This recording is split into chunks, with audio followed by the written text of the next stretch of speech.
Assalamualaikum warahmatullahi wabarakatuh. Pada video ini akan dilanjutkan materi PPKN kelas 8 untuk bab 2 yang membahas mengenai menumbuhkan kesadaran terhadap Undang-Undang Dasar Negara Republik Indonesia tahun 1945. Ini adalah video kedua. Sebelumnya sudah kita bahas mengenai makna dan kedudukan dari pembukaan Undang-Undang Dasar 1945. Untuk pertemuan ini akan dibahas tentang kedudukan dan fungsi Undang-Undang Dasar Negara Republik Indonesia tahun 1945. Jangan bingung ya, kalau yang minggu yang lalu videonya membahas mengenai pembukaan saja. Jadi kedudukan, pembukaan Undang-Undang Dasar, kemudian hubungannya dengan proklamasi, makna setiap alinea dari pembukaan. Nah, untuk video kali ini yang kita bahas adalah Undang-Undang Dasar 1945 secara keseluruhan. Nah, mari kita mulai dengan melihat kompetensi dasar dari materi kita kali ini. Ada 4 KD, silahkan bisa dibaca sendiri. Indikator pencapaian kompetensi setelah kalian melaksanakan pembelajaran kita pada kali ini diharapkan bisa mengidentifikasi kedudukan dan fungsi Undang-Undang Dasar 1945. Itulah KD dan indikator pencapaian kompetensi. Mari kita mulai dari materi pertama, kedudukan dan fungsi Undang-Undang Dasar 1945.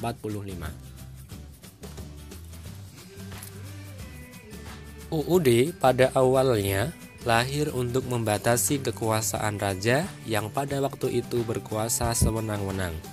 UUD diperlukan untuk mengatur hak dan kewajiban penguasa untuk memerintah, serta hak dan kewajiban rakyat yang diperintah.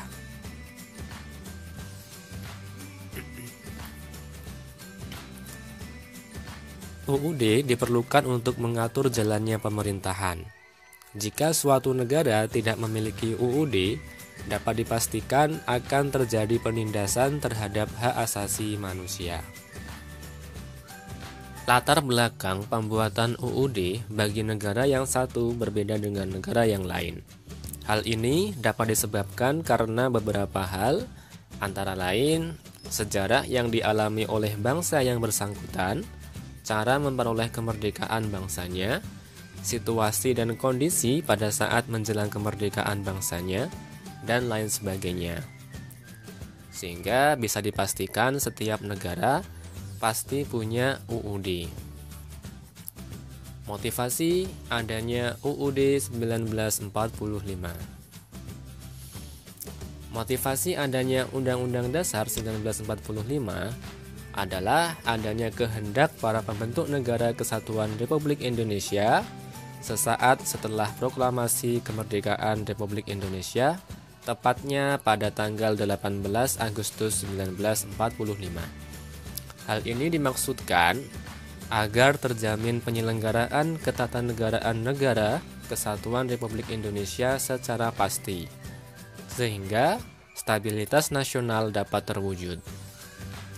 Terwujudnya ketatanegaraan yang pasti dan stabilitas nasional memberikan makna bahwa sistem politik tertentu dapat dipertahankan, yaitu sistem politik menurut UUD 1945. Lantas bagaimana kedudukan Undang-Undang Dasar 1945? Kalian mungkin pernah mendengar kata konstitusi. Mahkamah Konstitusi juga pernah dengar ya. Sebenarnya apa itu konstitusi?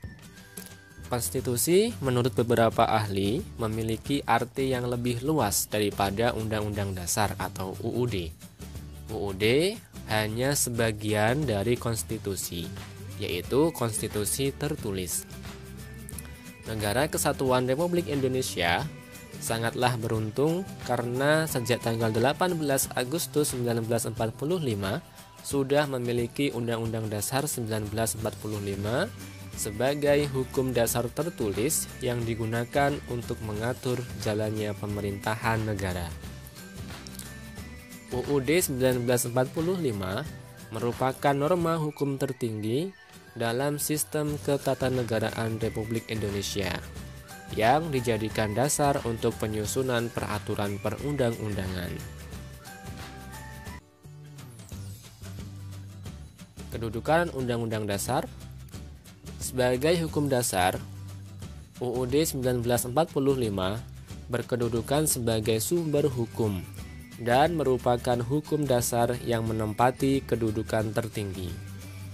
Dalam kedudukannya sebagai sumber hukum yang tertinggi, setiap peraturan perundang-undangan di bawah UUD 1945 harus berlandaskan dan bersumberkan pada UUD 1945.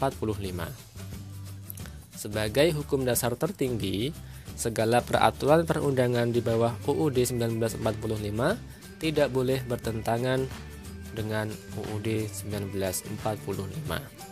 Sehingga kedudukannya sangat jelas, karena UUD 1945 ini sebagai hukum dasar, maka aturan-aturan yang lain yang ada di Indonesia tidak boleh bertentangan dengan isi dari UUD 1945 ini.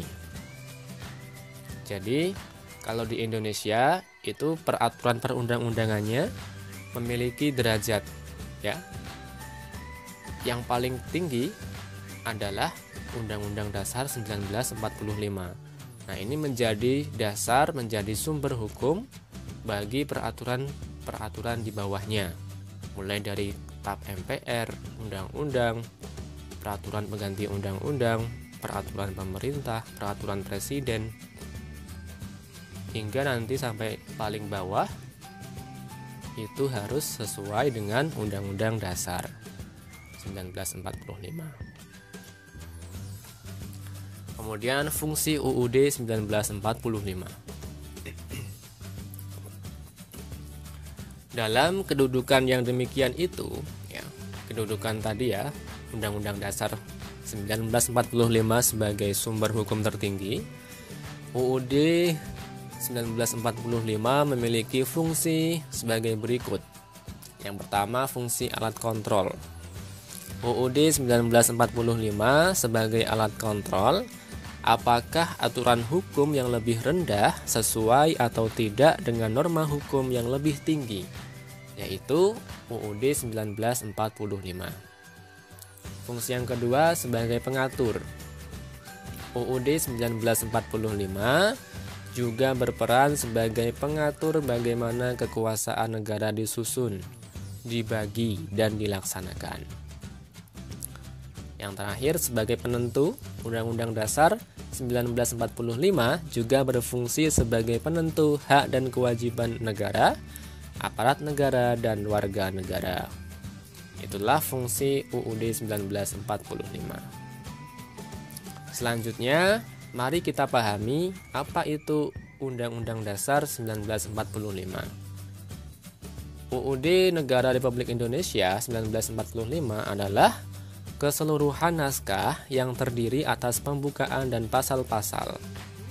Pembukaan dan pasal-pasal merupakan satu kebulatan yang utuh, yang dengan kata lain merupakan bagian-bagian yang satu sama lainnya tidak dapat dipisahkan. Lebih jelasnya, tentang sistematika UUD 1945 bisa tergambar seperti berikut. Yang pertama adalah pembukaan. Ini bagian pembukaan kemarin sudah kita bahas di video yang pertama. Terdiri atas 4 alinea. Bagian yang kedua adalah pasal-pasal. Nah, inilah yang bisa dirubah atau diamandemen.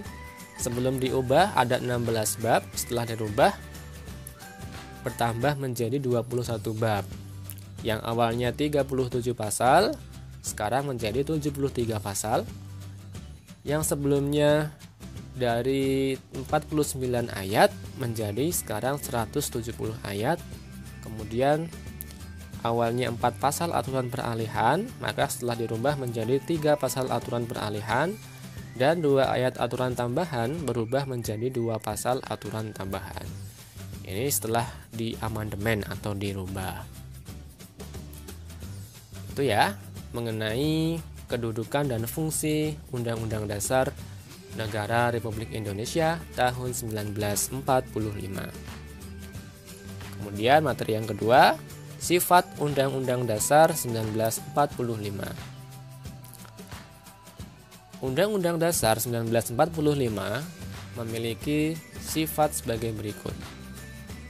Yang pertama, sifatnya tertulis, rumusannya jelas, dan merupakan suatu hukum yang mengikat pemerintah sebagai penyelenggara negara maupun mengikat bagi setiap warga negara.